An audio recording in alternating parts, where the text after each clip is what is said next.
வணக்கம். நான் டாக்டர் ரமேஷ், குழந்தைகள் நோய் தொற்று மருத்துவர், ஜிகேஎன்எம் மருத்துவமனை, கோயம்புத்தூர். ஸோ இப்போ தாய்ப்பால் கொடுக்கறதுனால என்னென்ன நன்மைகள்னு பார்க்க போகிறோம்.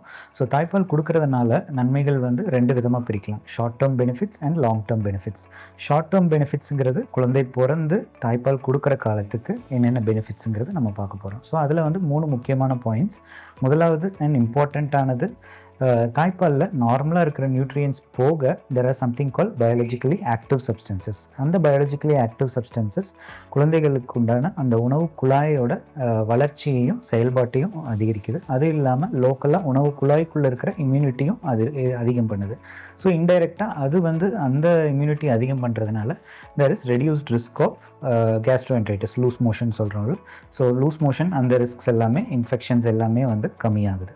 ஸோ இது ஃபர்ஸ்ட். ஸோ ரெண்டாவது முக்கியமான இம்பார்ட்டன்ட் பாயிண்ட் என்னென்னு பார்த்தோம் அப்படின்னா, யூஸ்வலாக ஒரு சில குழந்தைகள் வந்து டைமுக்கு முன்னாடி, அதாவது ப்ரீடம் பேபிஸ் இல்லை லோ பர்த் வெயிட் கம்மியாக பிறக்கிற குழந்தைகளில் யூஸ்வலாக அவங்க உணவு குழாய் வந்து அவ்வளோவா நார்மல் பேபிஸ் மாதிரி வளர்ந்துருக்காது. ஸோ அந்த சமயத்தில் ஆஸ் ஏர்லி as பாசிபிள் நம்ம வந்து பிரெஸ்ட் ஃபீடிங் ஸ்டார்ட் பண்ணுறோம் அப்படின்னா அவங்களோட டைஜஷன் பவரையும் இன்ஃபெக்ஷன் ரிஸ்கையும் கம்மி பண்ணும்.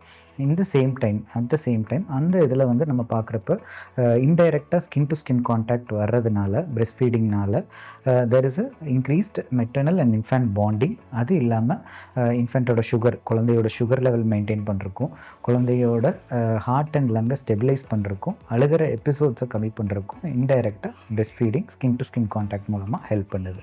ஸோ மூணாவது ஷார்ட் டேர்ம் பெனிஃபிட் என்னென்னு பார்த்தோம்னா, apart from loose stools, diarrhoeal infections போக பிரெஸ்ட் ஃபீடிங்னால் மற்ற இன்ஃபெக்ஷன்ஸோட ரிஸ்க்கும் கம்மியாகுது. என்னென்ன இன்ஃபெக்ஷன் பார்த்தோம் அப்படின்னா, urinary tract infections, ear infections, pneumonia போன்ற lung infections and blood infections and இன்டைரக்டாக இறப்பு விகிதமும் கம்மியாகுது பிரெஸ்ட் ஃபீடிங்னால். ஸோ இதெல்லாம் தான் short term benefits. Long term பெனிஃபிட்ஸ்னு பார்க்குறப்ப வந்துட்டு, லாங் டேர்ம் பெனிஃபிட்ஸுங்கிறது பிரெஸ்ட் ஃபீடிங் நம்ம ஏர்லி ஸ்டேஜஸில் கிரிட்டிக்கல் பீரியடுன்னு சொல்லுவோம். So 1 to 2 years of age வரைக்கும் பிரெஸ்ட் ஃபீடிங் ரெகுலராக கொடுக்குற குழந்தைகளுக்கு there are certain long term benefits. Later in லைஃப்பில் என்னென்ன பெனிஃபிட்ஸ், ஸோ அதுவும் 3 முக்கியமான பெனிஃபிட்ஸ். ஃபர்ஸ்ட் என்னென்னு பார்த்தீங்க அப்படின்னா, ஃபர்ஸ்ட் வந்து நான் மேலே சொன்ன இன்ஃபெக்ஷன்ஸ் எல்லாமே there is a reduced risk in later stages. அது ஒன்று. ரெண்டாவது dental problems, so dental caries, dental malocclusion, அந்த ப்ராப்ளம்ஸ் எல்லாம் பிரெஸ்ட் ஃபீடிங் கொடுக்குற குழந்தைகளில் பொதுவாகவே கம்மியாக இருக்குது. ஸோ தேர்ட் பெனிஃபிட்னு பார்த்தீங்க அப்படின்னா, apart from infections and dental problems கம்மி பண்ணுறத விட there are certain diseases அந்த லேட்டஸ்ட் ஸ்டேஜஸில் வர்றதுக்கு க்ரானிக் டிசீசஸ்ன்னு சொல்லுவோம்.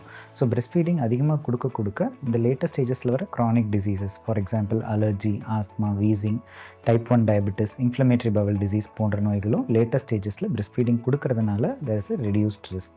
இதெல்லாம் தான் பிரெஸ்ட் ஃபீடிங்கோட short term and long term benefits. Thank you.